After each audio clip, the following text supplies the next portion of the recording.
Hello, verb নিয়ে যাদের সমস্যা আপনাদেরকে একদম সিম্পলি বলি আমি। ভার্ব হচ্ছে প্রধানত দুই প্রকার। একটা হচ্ছে ফাইনিট ভার্ব আর একটা হচ্ছে নন ফাইনিট ভার্ব।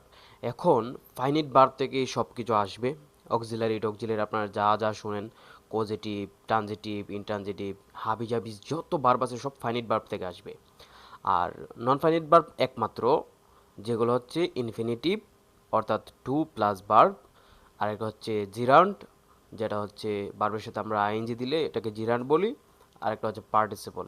এই ইনফিনিটিভ, জিরান্ড এবং পার্টিসিপল এই তিনটা বাদে যত ভার্ব আছে সব ফাইনিট ভার্বের আন্ডারে। এখন আপনারা বই খুলবেন, বই খুলে সিরিয়ালি শিখে ফেলবেন, কোনো ঝামেলা নাই, একদম ক্লিয়ার।